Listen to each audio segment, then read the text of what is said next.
tal? Buenas noches, bienvenidos a Entredichos. Esta noche tenemos por invitado a un maestro normalista y universitario, un dirigente sindical en el magisterio que también fue dirigente del PRD capitalino.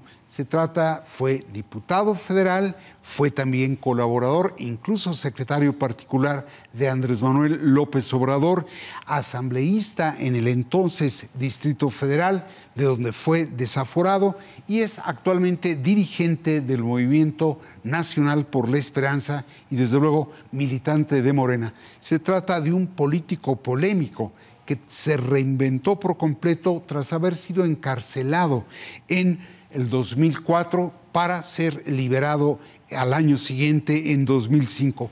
Esto a raíz del videoescándalo que protagonizó a principios de 2004 y que lo llevó, como decía, a prisión. Se trata de René Bejarano, a quien le doy la más cordial bienvenida. Muchas gracias, René. Me da mucho gusto estar aquí contigo en tu programa Entredichos.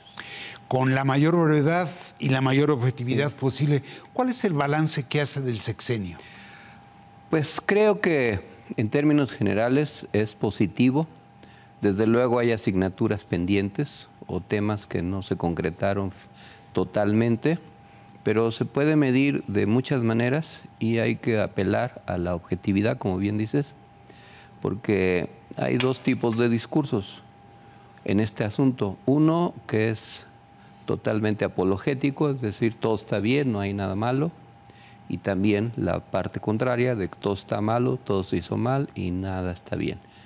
Ninguna de las dos cosas son exactas. La mayoría de los temas se resolvieron adecuadamente en todos los ámbitos.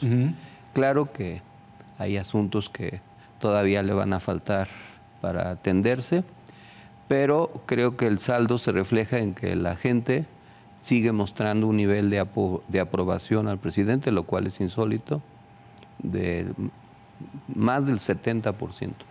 Es muy probable que el presidente termine con su nivel de aprobación como empezó, lo cual eso no ha sucedido en la historia reciente de México con ningún otro titular del Ejecutivo.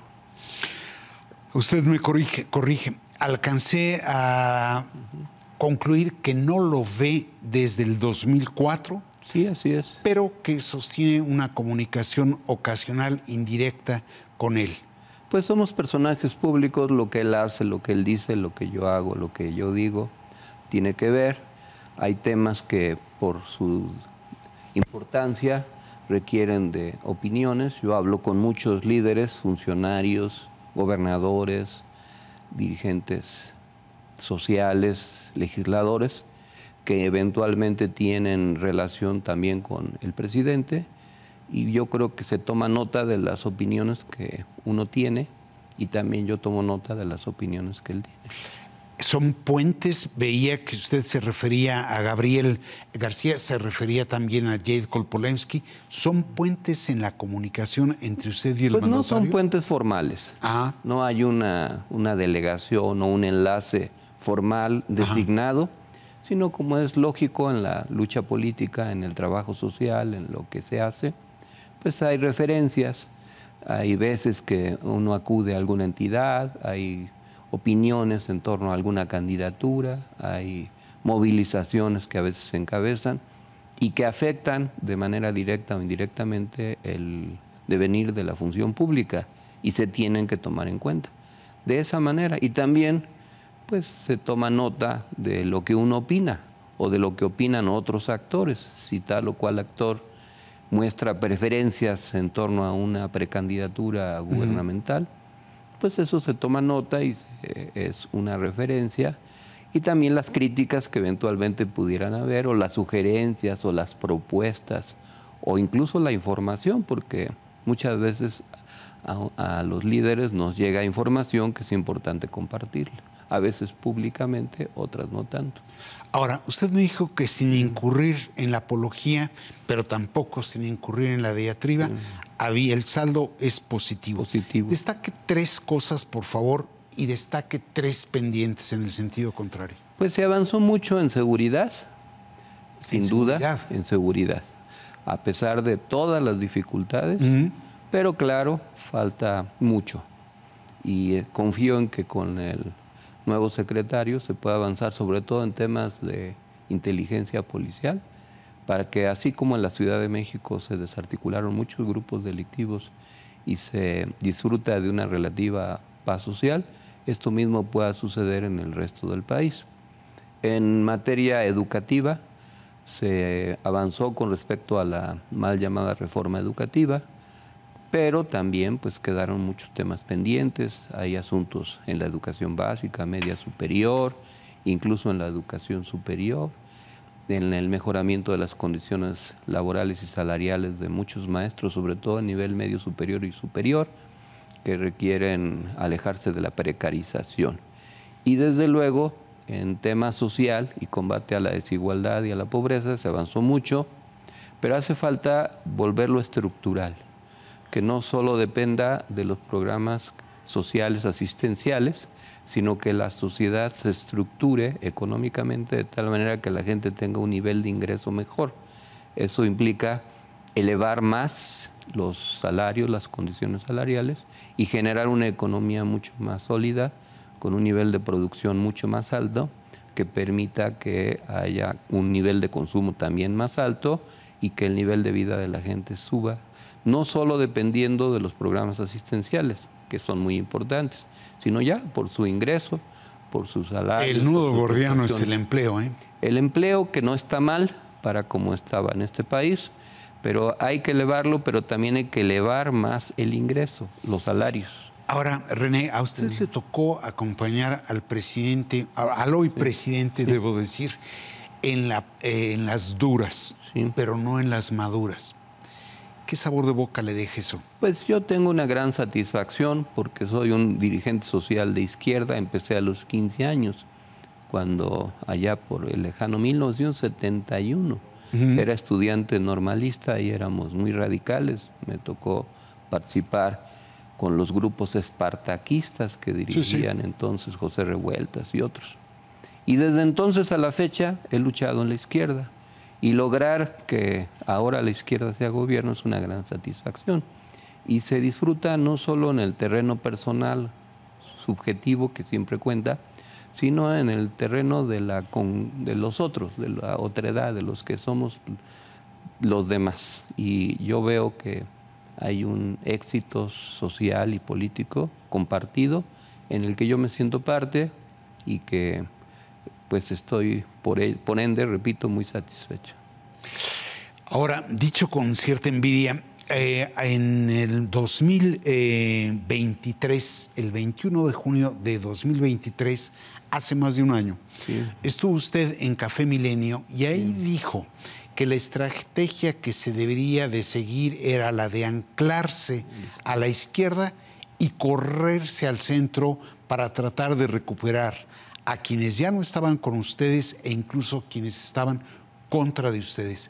¿Usted ve que se aplicó esa estrategia? Sin duda, pues por eso es el resultado electoral que se obtuvo, porque si se revisa los grupos de edad y por niveles socioeconómicos que votaron por Claudia Sheinbaum, pues sin duda votaron muchos sectores populares, pero también muchísima clase media e incluso clase alta que consideró que la propuesta era la mejor.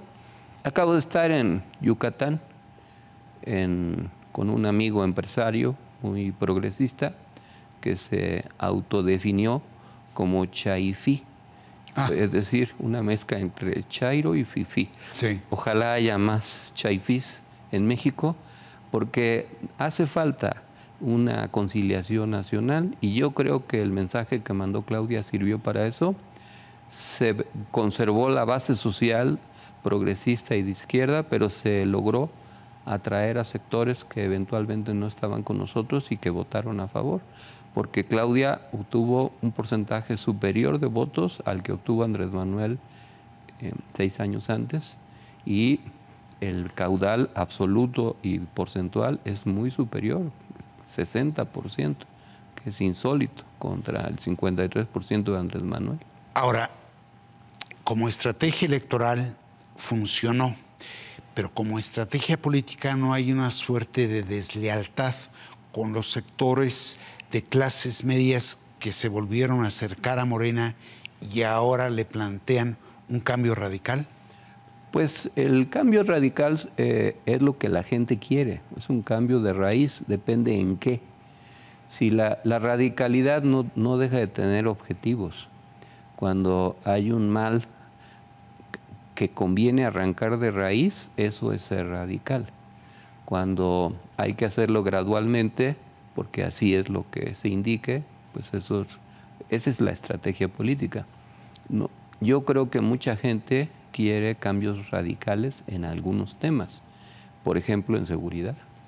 Si quiere cambios de raíz, que se acabe la complicidad de niveles de gobierno con los grupos delictivos. Por ejemplo, acabamos de enterarnos que los policías de Taxco estaban verdaderamente involucrados con las actividades delictivas de la región. Secuestro y desaparición. Ese es un cambio radical, ahí se requiere radicalidad. En otros temas, pues por ejemplo en la conducción de la economía, en la relación con Estados Unidos, en el trato con los inversionistas extranjeros, en los litigios que se están llevando o se van a llevar a cabo con el marco del Tratado de Libre Comercio, pues ahí se tiene que actuar con más cautela, con más finura, con más delicadeza, porque una acción muy radical, muy tajante, puede ser contraproducente. Ahí es donde entra el oficio político. A ver, déjeme explicarme por qué se lo pregunto. Quisiera proyectar un pasaje de la asamblea semanal que tuvo no el lunes anterior, sino el de la semana pasada. Si le parece, lo podemos ver ahí en la pantalla.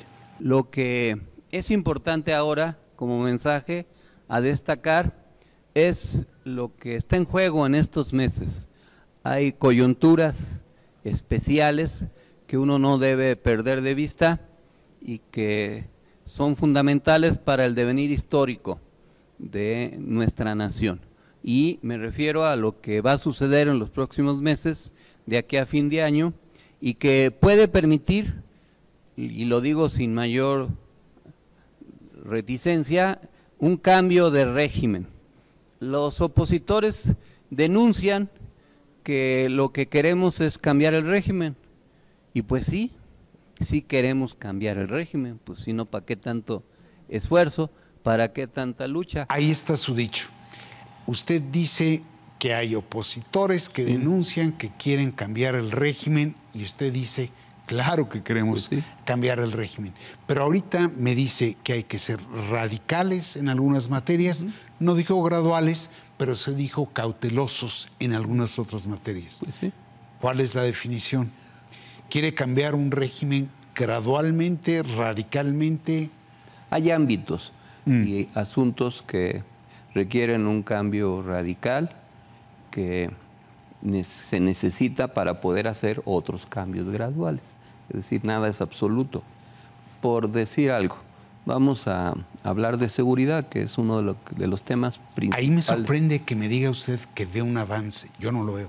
Pues hay indicadores importantes en la disminución del secuestro, en la disminución de los homicidios dolosos, en el combate de los grupos delictivos, en la disminución de la impunidad, pero sí hay un déficit en lo que la percepción pública se refiere, porque algunos asuntos son muy escandalosos, son muy sensibles a la gente, pues le afectan muchísimo y todo eso pues es innegable que tiene que cambiar. En ese ámbito, sin actuar autoritariamente, se requiere un cambio radical.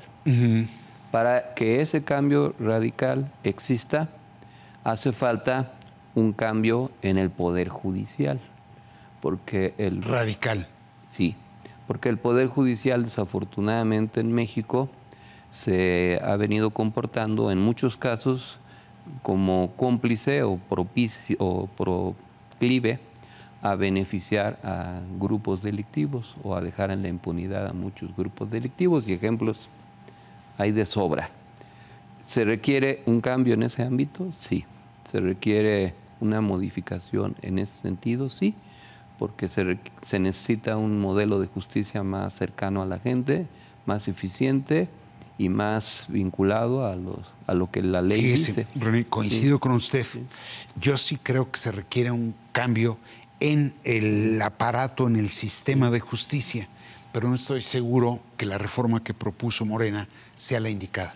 Yo digo que atinaron en el diagnóstico y se equivocaron en la medicina. Fíjate que en este tema se intentó el cambio gradual. Por ejemplo, el presidente hizo las propuestas para que algunos integrantes de la Corte, conforme a la ley actual, pudieran ser partícipes de esa tarea. Incluso propuso a algunos integrantes del Consejo de la Judicatura.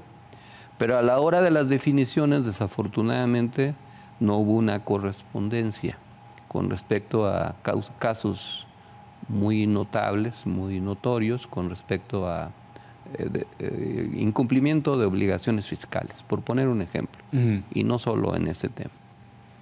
Entonces, si ese modelo no funcionó para tener un sistema de justicia mejor, pues hay que ir a la raíz, a un cambio radical. Ahora, a ver, esa es una interpretación curiosa, ¿sí? Porque en efecto, sobre la base del actual sistema de designación de ministros, propusieron varios. ¿sí? Pero ustedes daban por sentados que aquellos que habían propuesto tenían que actuar en la línea en la que venía actuando el Ejecutivo. Pues no en el nivel de incondicionalidad, pero sí en los aspectos nucleares. Por ejemplo, en el tema fiscal. Porque en este país que requiere mucho más inversión, más gasto público, el que haya, no estamos hablando de una poca cantidad de evasión, si son miles de millones de pesos.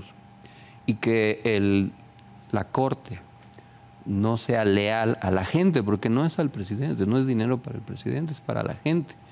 Que la Corte no sea leal con la gente y determine que quien tiene que pagar impuestos los pague, así como yo pago mi predial, tú pagas el tuyo, y si no lo pagamos a tiempo nos cobran recargos, pues es igual.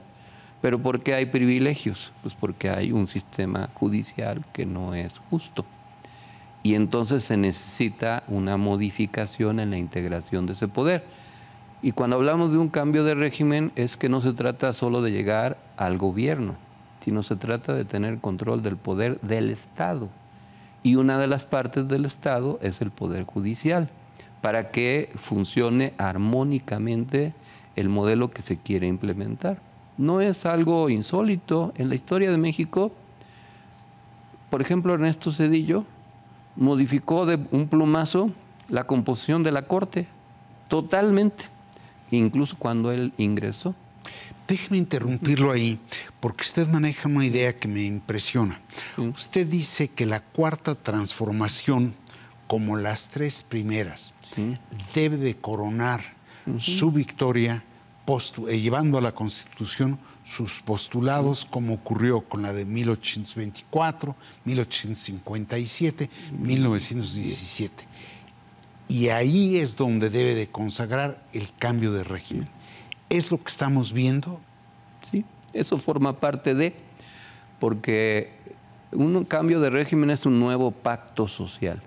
Lo que establece una constitución de cualquier país es el acuerdo social. En la Revolución se llegó a un acuerdo social plasmado en la Constitución promulgada el 5 de febrero del 17, en donde se incluyeron los aspectos del nuevo régimen que surgieron después del Porfiriato y en el marco después de una revolución. Ahora, ¿cuál va a ser el cambio que se requiere en este país, en los diversos ámbitos? ¿Y cómo se debe reflejar en la ley?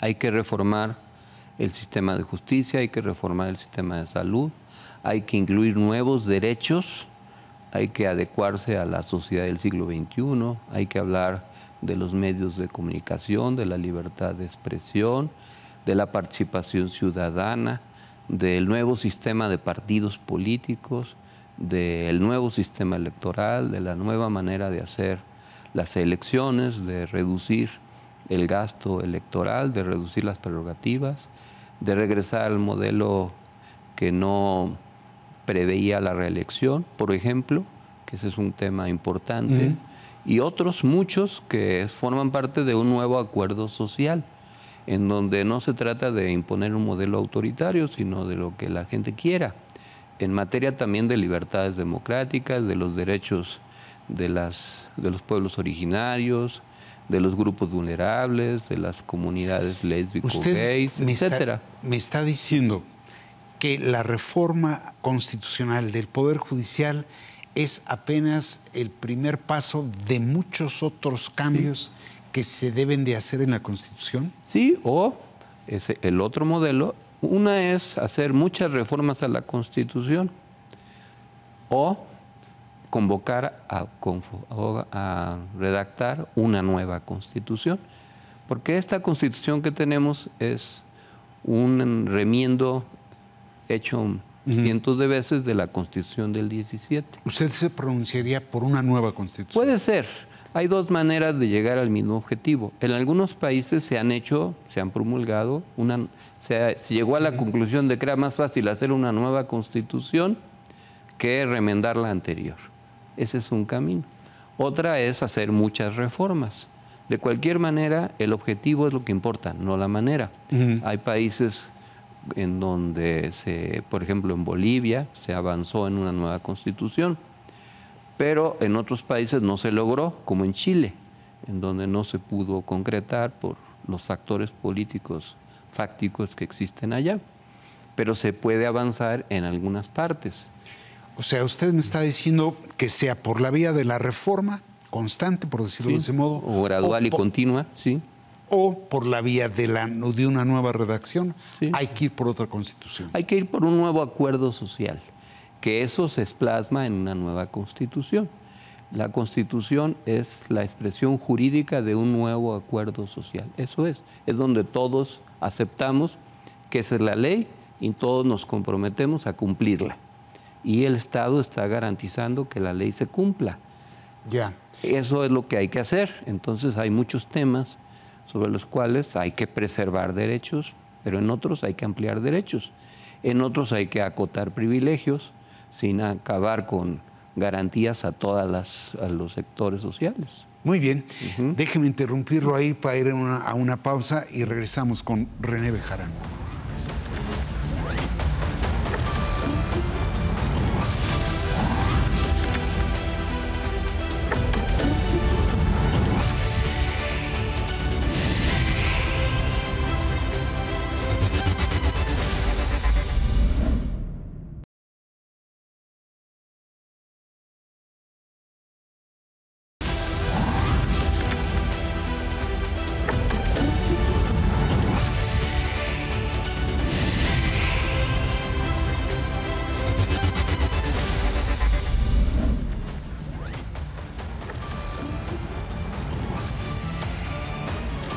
Pues estamos ya de vuelta con René Bejarano, dirigente del Movimiento Nacional por la Esperanza, militante morenista, quien nos acaba de explicar la necesidad de pensar en una nueva Constitución, sea porque se reforma y de manera constante y gradual la existente o porque se elabore una nueva.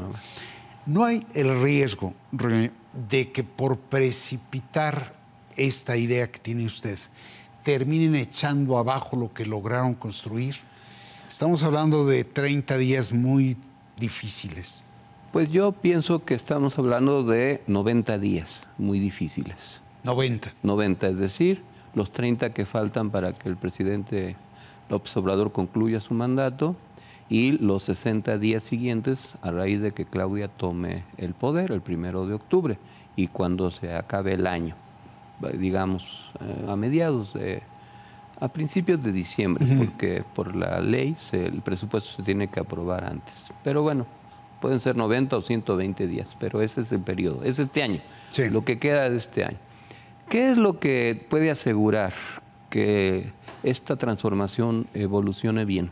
La consolidación de una nueva coalición dominante en el sistema económico-político mexicano y de un nuevo paradigma en el marco de lo que se ha denominado el humanismo mexicano. Venimos de una coalición que dejó de ser dominante. en donde los actores políticos de aquella época, del antiguo régimen, del PRI, del PAN y sus aliados, dejaron de ser dominantes y no lograron recuperar su dominio en el pasado proceso electoral. Y lo que se viene consolidando es una nueva coalición, no solo es Morena, son sus aliados y un conjunto de actores económicos, políticos y sociales, nacionales e internacionales de diverso signo, que vienen acompañando este proceso, en torno a un intento de superar los excesos del neoliberalismo y construir un nuevo paradigma que se ha definido como el humanismo mexicano. A ver, es usted muy elegante. Sí. Usted habla de construir una nueva coalición dominante, Sí, para ir al humanismo. sí, En español, diríamos que es un nuevo partido hegemónico o un movimiento, si así lo quiere ver usted, hegemónico, que ya padecimos. Es decir, el partido hegemónico que fue el PRI perduró 70 años y no nos dejó, creo que tuvo avances, pero también nos dejó un legado negro. No están repitiendo la historia y en esa medida... No se trata de reeditar, perdón que te interrumpa, no se trata de reeditar el viejo sistema de partido de Estado, no es eso.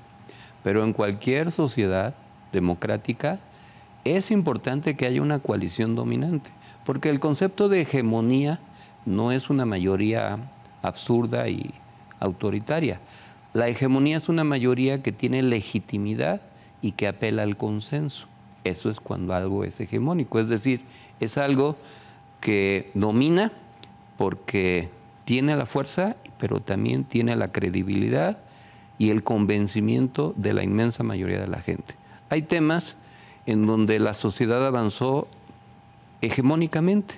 Por ejemplo, ahora los derechos de la comunidad lésbico-gay es un tema en donde una idea se volvió hegemónica, porque hay una fuerza social que la defiende y porque la gente lo acepta.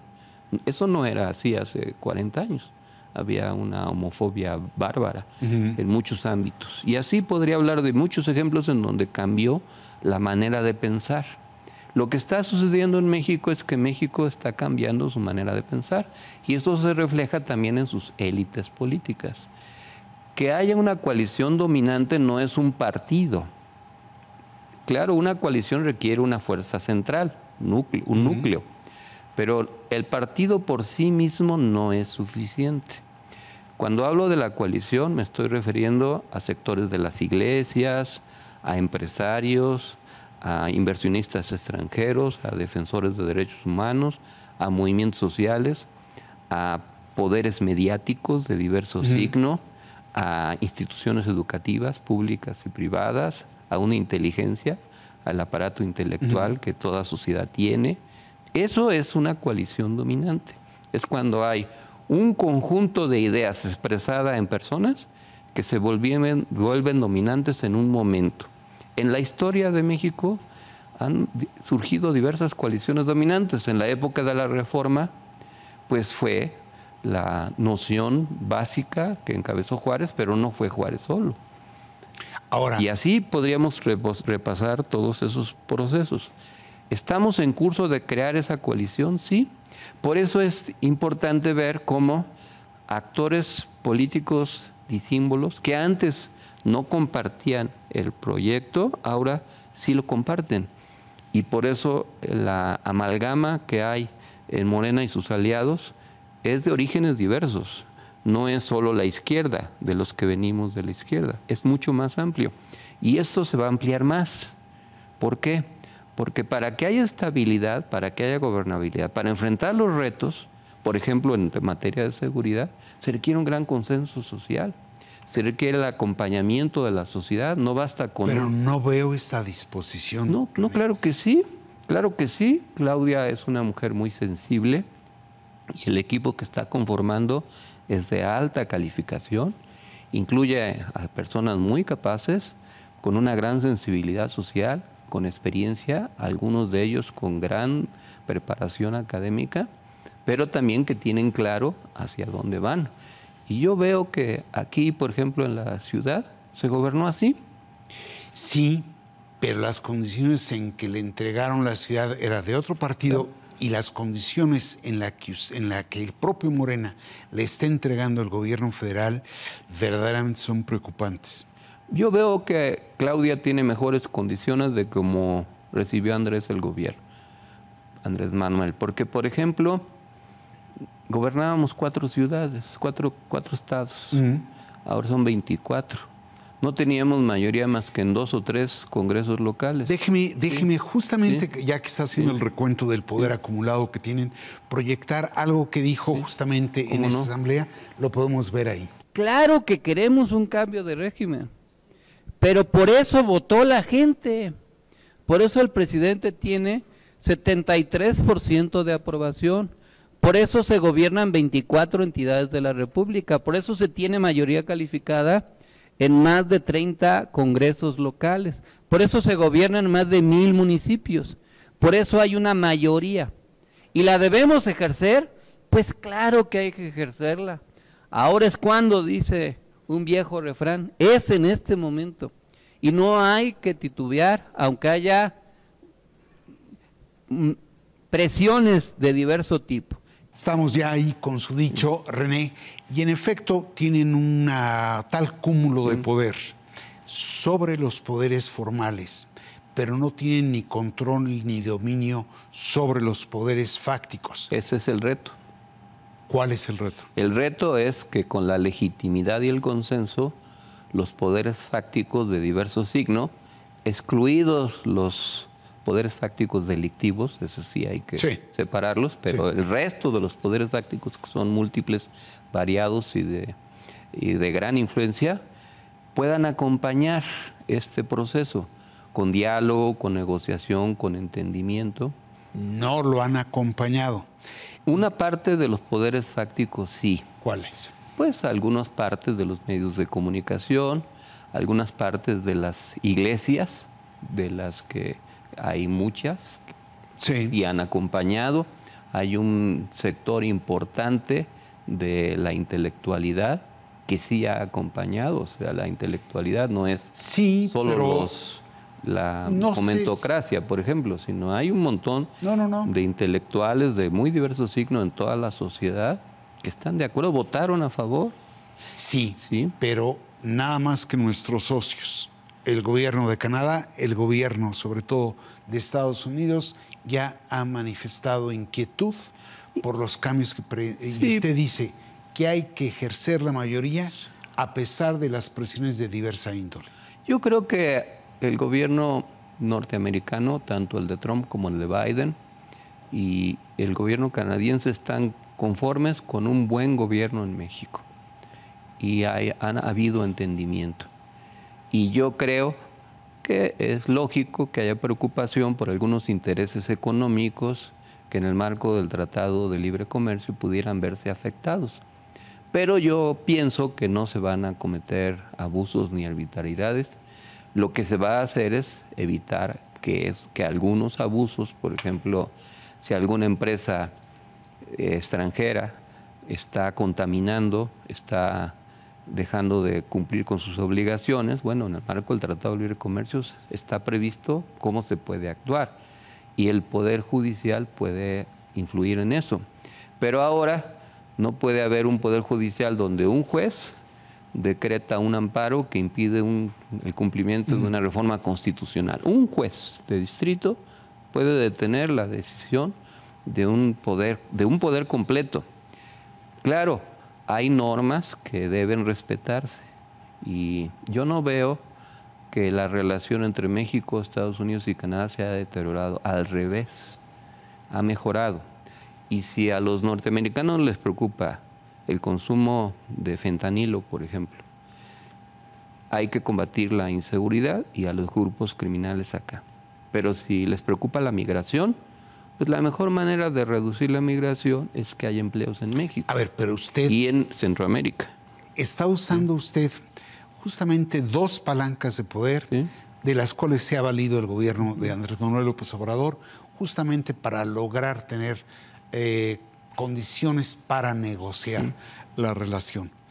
Usted dice, es decir, lo que es el crimen y la el tráfico de drogas hacia Estados Unidos y lo que es la migración deben seguir siendo palancas de nuestro poder frente al socio norteamericano? Sí, tiene que ser, porque el problema en Estados Unidos es el consumo de drogas, que los lleva a que más de 100,000 norteamericanos mueren por drogas en un año. El problema es dónde se producen y dónde se trafican. Si en México logramos restaurar el tejido social y disminuir estos poderes fácticos, pues a Estados Unidos le va a convenir. Y para eso se requiere que el Poder Judicial deje de andar liberando delincuentes. Usted dice las manifestaciones de resistencia a la reforma del Poder Judicial por parte de Estados Unidos y Canadá no deben de ser motivo para matizar esa reforma. Se puede llegar a un acuerdo. Incluso yo pienso que es sano que se llegara a un acuerdo en aspectos de la reforma. Nada más que la oposición tiene que tener sensibilidad y determinación para hacerlo. Por ejemplo, la oposición puede oponerse a todo, pero ni modo que defienda que el Poder Judicial está al 100% bien. Claro que hay muchas cosas que hay que corregir. Sí. Si la oposición actuara de otra manera, asumiendo que son minoría y que la sociedad no los apoyó, a lo mejor pudieran matizarla y negociar, sería lo mejor, pero no depende solo del gobierno o de la fuerza mayoritaria, depende de que los otros factores lo puedan hacer. Por ejemplo, vamos a suponer que lo que queda del PRI, que ahora se ha venido menguando, acepte dialogar y discutir con respecto a la reforma del Poder Judicial y que haga sugerencias sensatas. Yo creo que Morena tiene que atenderlas. Si no se trata de votar por votar o de imponer una reforma nada más como si fuera un dogma. Al final de cuentas todo es perfectible o también puede ser gradual. Por ejemplo, la propia Claudia ha dicho que la reelección se podría evitar, pero a partir del 2030, por ejemplo. Esa es una graduación, ese es un matiz. Sí. En algunos temas se puede llegar a acuerdos, pero eso depende de que haya voluntad para eso. Y en Estados Unidos o en Canadá, pues tienen que entender que México pues puede ejercer su soberanía sin lastimar sus intereses, pero también los abusos de algunas empresas norteamericanas o canadienses en México, por ejemplo, en la industria minera, pues tienen que acotarse. Pero a ver, usted desde el año pasado vislumbraba que podría ser Claudia o podría ser Marcelo. Después fue precisando que era Claudia. ¿Tiene comunicación con ella? Sí, con ella ya antes de que fuera candidata, yo me reuní con ella varias veces, en el curso de la campaña también. Y ahora, como es lógico, pues ya como presidenta electa es más difícil, pero hay manera de hacer llegar nuestras opiniones, nuestros puntos de vista. ¿No le están dejando acciones de efecto retardado nocivos a su gobierno? Yo no creo, yo creo que al revés, le están dejando a Claudia la mesa servida para que pueda avanzar más y mejor. Esperemos que no haya una pandemia. Acuérdate que Andrés Manuel tuvo que enfrentar una pandemia durante 2 años, que no, era un cisne negro, un acontecimiento que no estaba previsto. Yo espero que no suceda algo similar. Y Claudia tiene mejores condiciones, tiene un entramado jurídico mejor, tiene más poder, tiene más instrumentos, tiene más claridad. Se avanzó en muchos temas.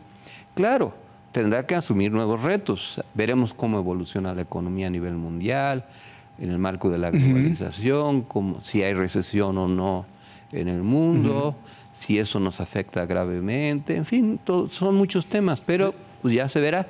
Sin embargo, pienso que Claudia enfrenta el reto con mejores condiciones que los que enfrentó Andrés Manuel. Ya hubiera querido Andrés Manuel tener el apoyo de 24 gobernadores. Acuérdate que se le formó a Andrés Manuel un bloque opositor de gobernadores. Pero fíjese, usando sus propias palabras, pareciera ser, René, que se anclaron a la izquierda para que el lógico corrimiento al centro no sea demasiado. No, yo creo que es para que ese corrimiento no implique que la gente vea que hay una deslealtad a las propuestas. Es para que se vuelvan irreversibles los cambios, para que se acepte.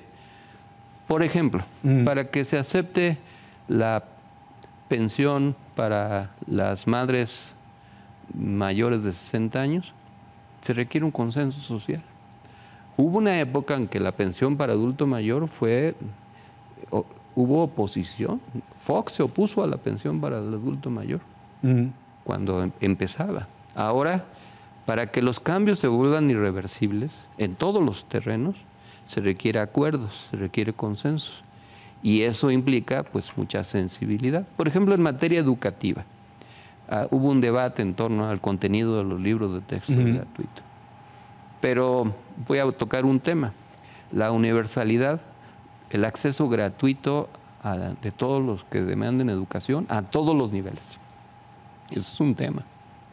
E implica que quien quiera estudiar en la universidad pública pueda acceder y que las instituciones de educación superior dejen de estar repeliendo a jóvenes que quieren ser médicos o arquitectos o ingenieros y que los estén mandando a un mundo en donde no todas las instituciones de educación privada superior son malas, pero algunas son solo puros negocios que no tienen rigor académico y solo entregan diplomas. Entonces, eso implica un acuerdo. ¿Sí? Un acuerdo y recursos, pero ¿sí? Me está ganando el tiempo, René. Perdón. Usted decía que el presidente va a pasar a la historia, el presidente Andrés Manuel López Obrador, como un tótem y que muy probablemente influya, pero no determine. ¿Así lo ve? Yo pienso que Andrés Manuel está muy consciente del poder que tiene, del poder que pudiera tener, pero no lo veo con ambiciones de seguir ejerciendo ese poder protagónicamente. Él será un referente, será una persona que eventualmente pueda ejercer si es que algo no le parece bien, pero no lo veo con interés, ni con ánimo, ni con condiciones para estar interviniendo en el ejercicio del poder, que es muy demandante. Yo pienso que él, lo veo sincero, él está satisfecho con lo que logró. Creo que está hablándole a la historia, para decirlo metafóricamente. Creo que piensa preservar su legado y que tiene la sabiduría de saberse retirar a tiempo, que no siempre eso sucede por la condición humana en todos los personajes de cualquier nivel y más en el político, que se aferran a un espacio de poder, como el poder es adrenalínico y genera muchas endorfinas, pues se le extraña. Pero hay muchas maneras de crear otras endorfinas y sin patear su propio legado. Yo creo que el presidente no va a actuar, no se va a traicionar a sí mismo y va a dejar que el proceso transita adecuadamente. Creo que ahí va a estar y lo hecho está, y habrá juicios ya más sosegados conforme pase el tiempo. Ahorita hay mucha pasión entre los que defendemos una causa y los que la combaten, pero ya con el tiempo, al paso de los años, pues va a haber mucha más objetividad y ya se tendrá un juicio más certero del caso. Muy bien, pues yo le agradezco la disposición. Gracias a ti, René, me dio mucho gusto estar aquí, te agradezco la invitación, agradezco al público y pues ahí voy a seguir trabajando como siempre. Muy bien. Muchas gracias. Y así como le agradezco a René Bejarano, le agradezco a usted el hecho de acompañarnos aquí en El Financiero Televisión en Entredichos. Muchas gracias.